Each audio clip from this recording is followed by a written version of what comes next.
The North African sun beat down with an unforgiving malice, a relentless adversary as formidable as any Allied tank. Dust, fine as flour, coated everything, uniforms, weapons, the very air itself, clinging to sweat-streaked faces and grating in the throats of men. This was the dominion of Field Marshal Erwin Rommel, the Desert Fox, a commander whose audacity and tactical brilliance had carved a legend.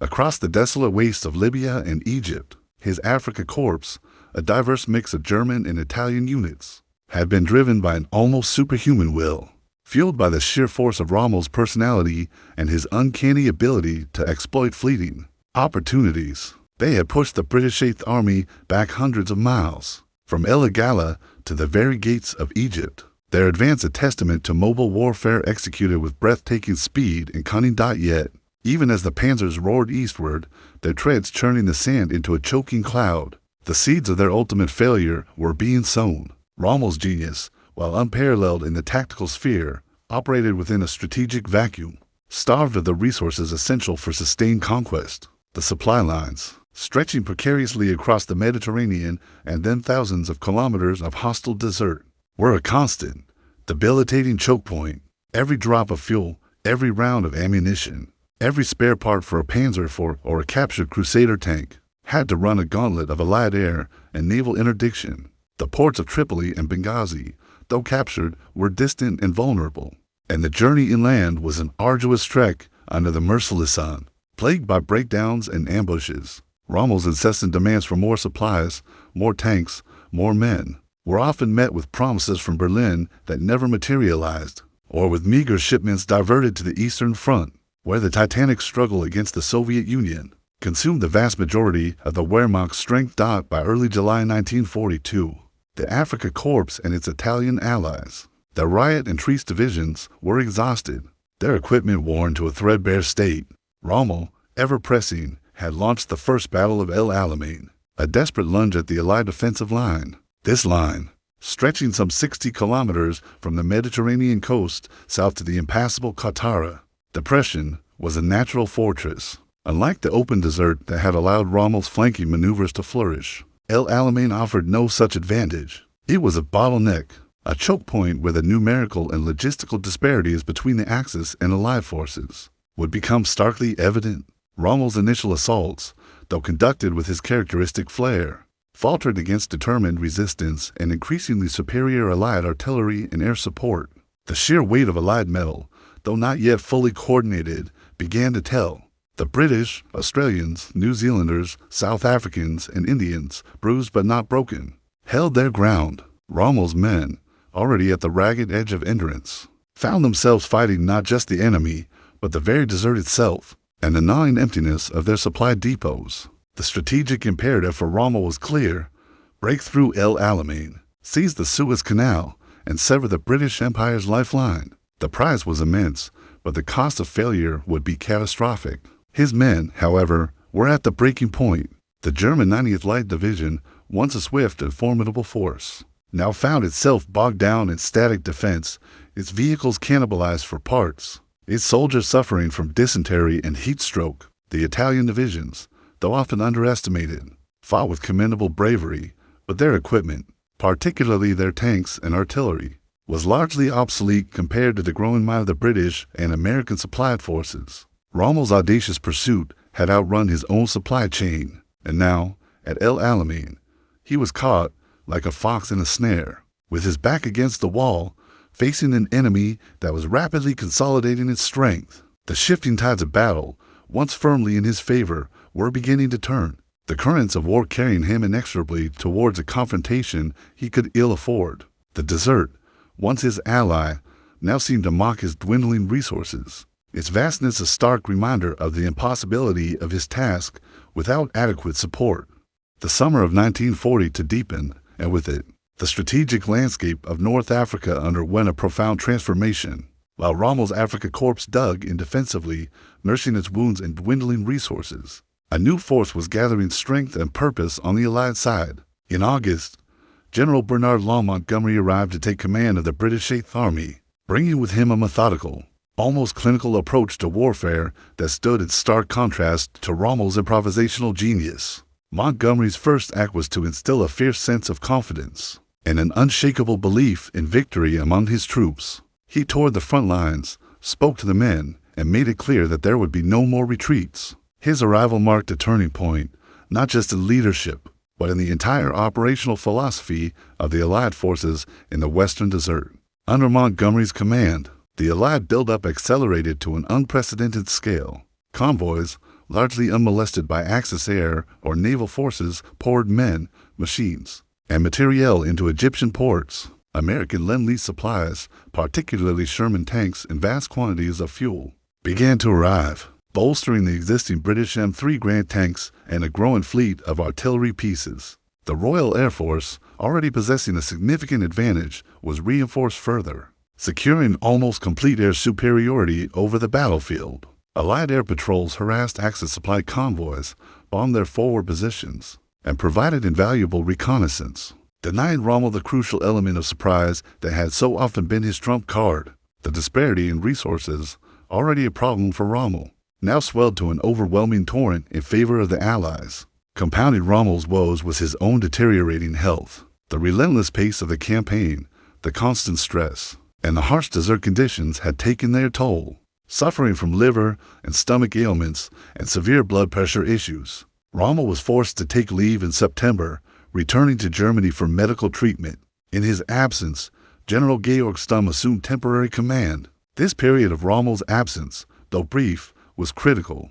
It coincided with the final stages of Montgomery's preparations, the meticulous planning for Operation Lightfoot, the grand offensive designed to shatter the Axis lines at El Alamein. Rommel's return in late September found a battlefield transformed. The Allied forces were not merely reinforced, but were bristling with offensive intent. Their morale high, their logistics meticulously organized. Rommel, despite his illness and the daunting odds, immediately set about strengthening his defenses. He understood the strategic importance of El Alamein, calling it the gate to Egypt.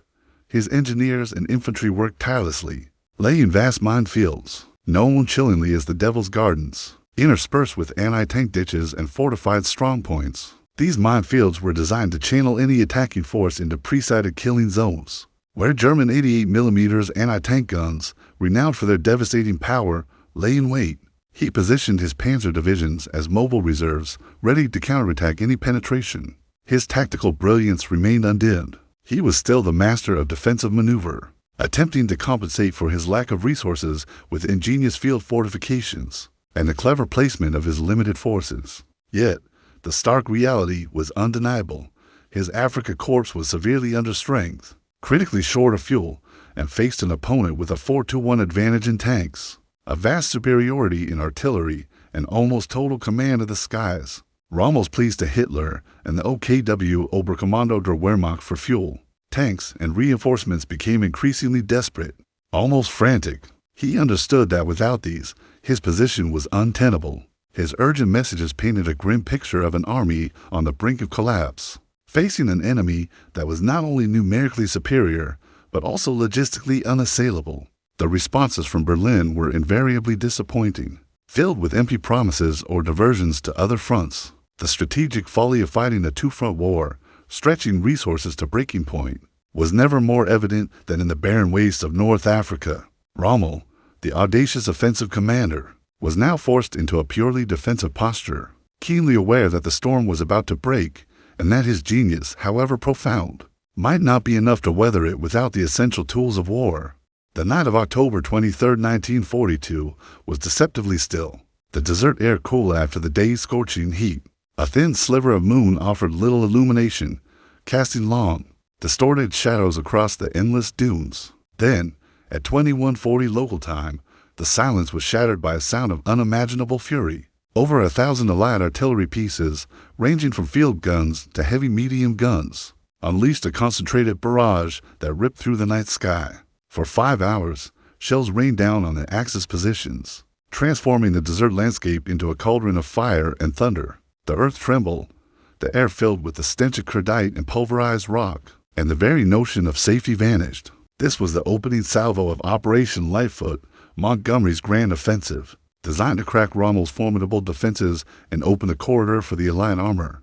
The scale of the artillery barrage was unprecedented in the North African campaign, a deliberate act of psychological and physical destruction. Rommel's men, huddled in their dugouts and foxholes, endured a living hell.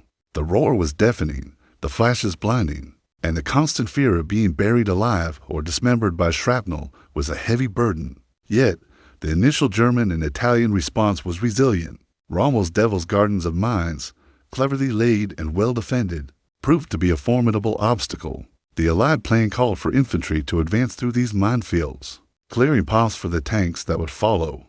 This was a brutal, slow, and costly endeavor. Engineers worked under intense enemy fire, their lives cheap against the relentless detonations and machine gun bursts. The mine-clearing process, intended to be swift, quickly fell behind schedule, creating bottlenecks and exposing the infantry to prolonged periods of enemy fire. As the infantry pushed forward, the fighting became a brutal, close-quarters affair. German and Italian machine gun nests, many surviving the initial barrage in deep bunkers, poured fire into the advancing Allied ranks. Anti-tank guns, particularly the dreaded 88mm flak guns, were artfully concealed and unleashed devastating fire on any armored vehicles that dared to follow the infantry too closely. Rommel, despite the overwhelming scale of the attack, reacted with his customary tactical brilliance. From his command post, he orchestrated a flexible defense, shifting his limited reserves to plug gaps, launching local counterattacks to dislodge Allied penetrations,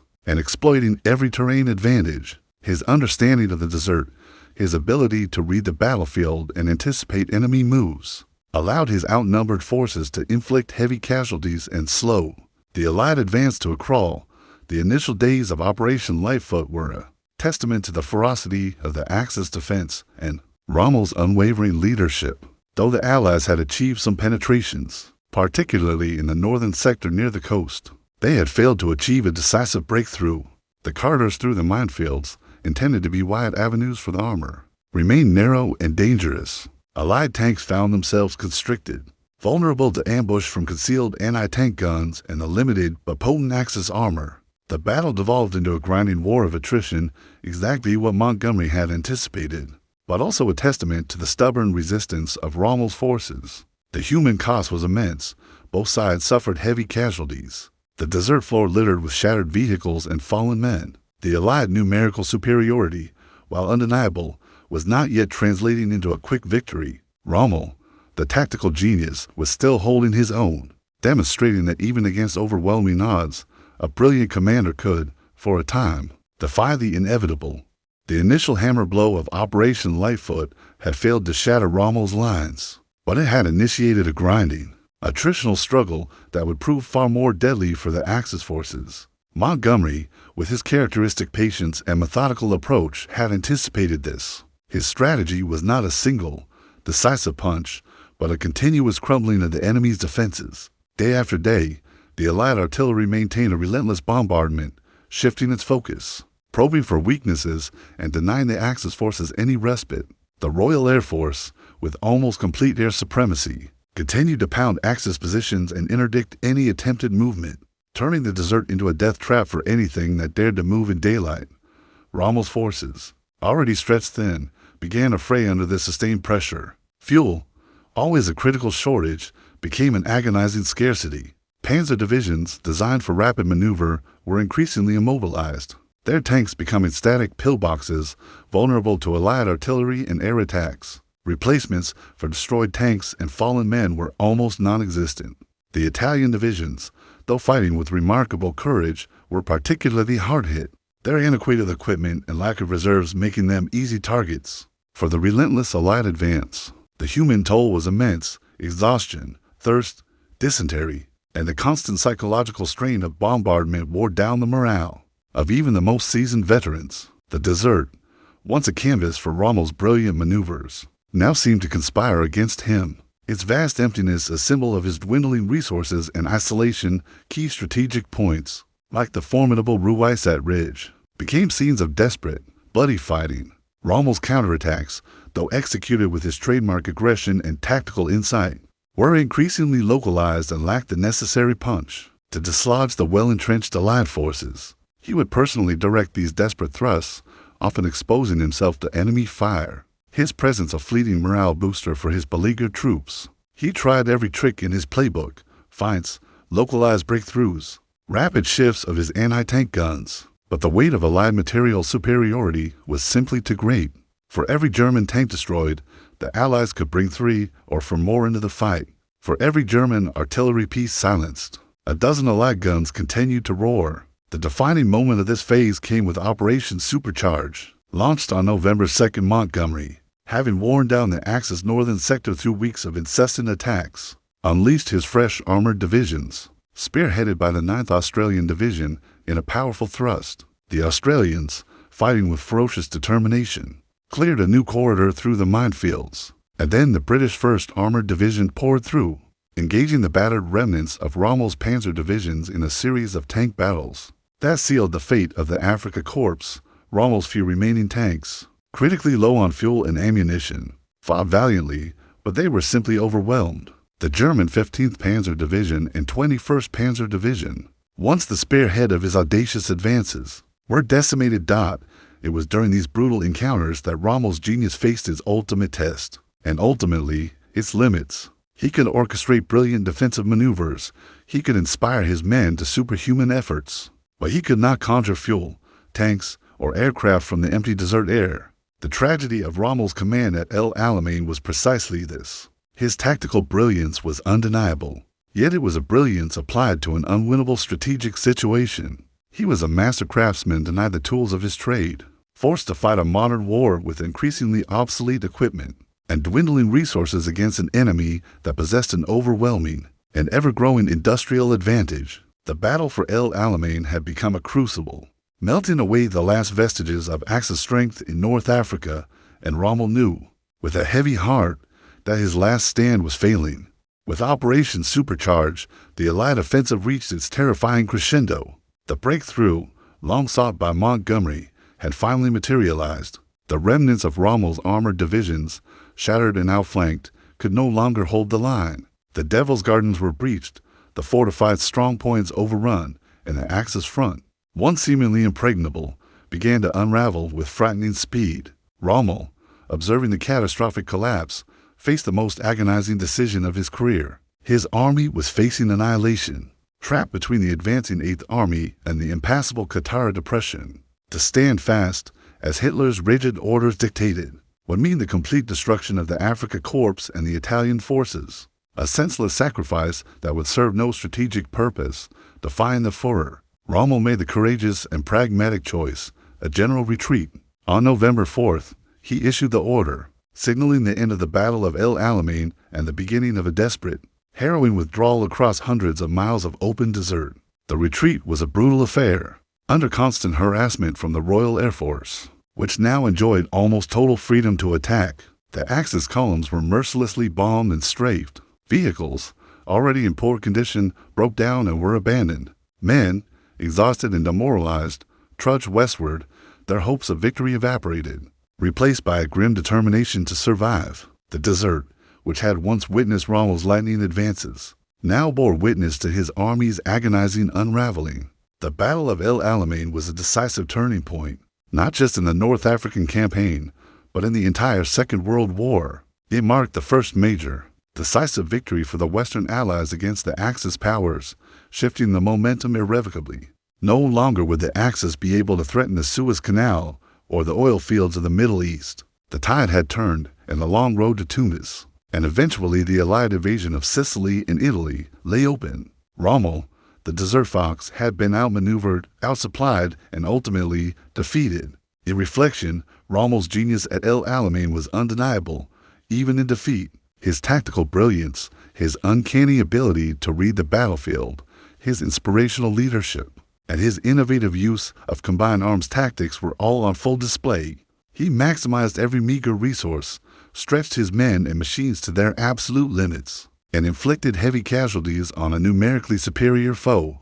For weeks, he held off an overwhelming assault, a testament to his mastery of defensive warfare. Yet, his genius ultimately failed, not due to a lack of skill or courage, but due to insurmountable strategic and logistical deficiencies. He was a general fighting a modern, industrialized war with the resources of a colonial expeditionary force. The tragedy of Rommel's command lay in this fundamental imbalance. Hitler's strategic priorities lay elsewhere, on the vast Eastern Front, leaving Rommel's Afrika Korps to wither on the vine.